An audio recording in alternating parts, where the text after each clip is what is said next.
Well, you're back, Pisces. I'm glad because I'm here and I wanted to share some my insights with you for the month of November 2023. I'm going to go a little bit deeper as I have with all the other signs this month. I don't want to just skim the surface. I want to give you some insights that can make a difference in terms of your life and the decisions you're making. And this month, what's important is this ninth house in your horoscope. The ninth house really is a powerful spiritual segment of your horoscope. The transit of the Sun, Mars and Mercury here means there's a lot of dynamic energy, a weighting in favour of expanding your spiritual horizons.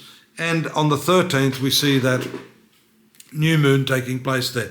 So it's ninth house, as well as being the traditional idea of spirituality and philosophy, that type of thing. It also has to do with what you believe, what do you have faith in, and is that faith enough to give you the inner certitude you need to live your life? You know, mostly the religious dogmas are based upon faith.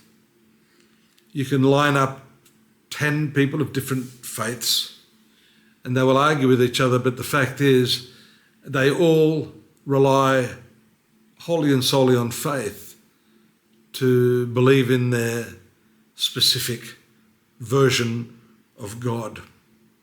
So this ninth house really, I believe, is anchored in an eclectic sort of view of philosophy and religion. It's not anchored in one ideology. It's open to a myriad of different ideas and philosophies.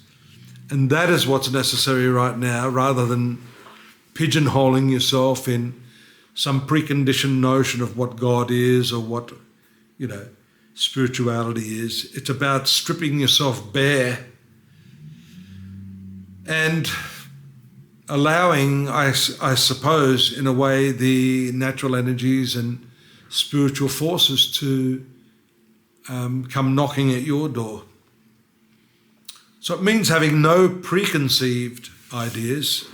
That's why, if I can draw upon the biblical saying of Jesus that unless ye become like children, ye cannot enter the kingdom of heaven. I see that as a very simple edict to drop the facade, drop the ego, just enjoy this moment. If you look at the way a child interacts with this moment, they're contented in this moment. Their understanding comes through direct apperception of what's going on at this moment.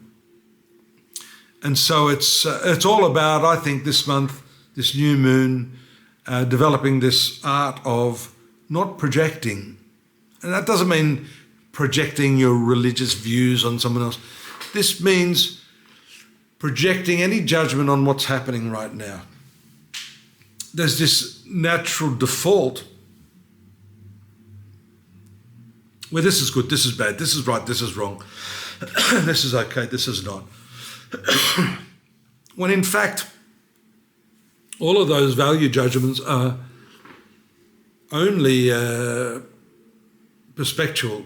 We all have a different view of that idea. It's when you're able to step back out of that very limited viewpoint that you're free of all of those ideologies, you're free of the dogmas, you're free of the path, because really the true understanding is that there is no path.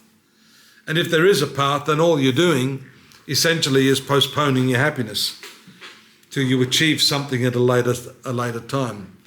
The really great wise masters that I've been fortunate enough to meet and be blessed by have taught me that the secret is the art of demolishing the path, demolishing the objective, and simply being in this, And what is this? This is this. This has no value other than what we ascribe to it. I think the new moon's going to open you up to some of these concepts. If you're amenable to it, if you're receptive enough, it's going to be a mind-blowing journey for you, Pisces. You of all the signs have the intuitive evolutionary power to perceive what I'm talking about here, not with your mind, but with this deeper spiritual insight. And once that happens, you'll definitely be free. You'll be at peace, and it's not that you'll select one religion over another. You'll see all of them the same, and you'll understand that for whatever degree of evolution someone is at right now, whatever they're doing is A-OK for them, and you needn't unsettle them, and you needn't unsettle yourself, but just have a clear understanding that the truth of all of these religions is beyond the religious dogmas and institutions that stand for them. Wow, that was a mouthful. Did you get all that? Luckily it's on video, you can play it back.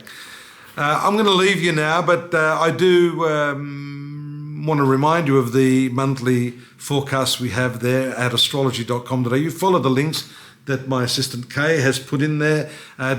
Do feel free to drop me a line, make some comments if you want. I always love to hear from you. We need your subscriptions. That really helps the channel, helps us keep going, and gives me confidence that you're actually getting something out of this. I'll be back next month, and I hope you'll join me again. Look forward to your company. Bye-bye.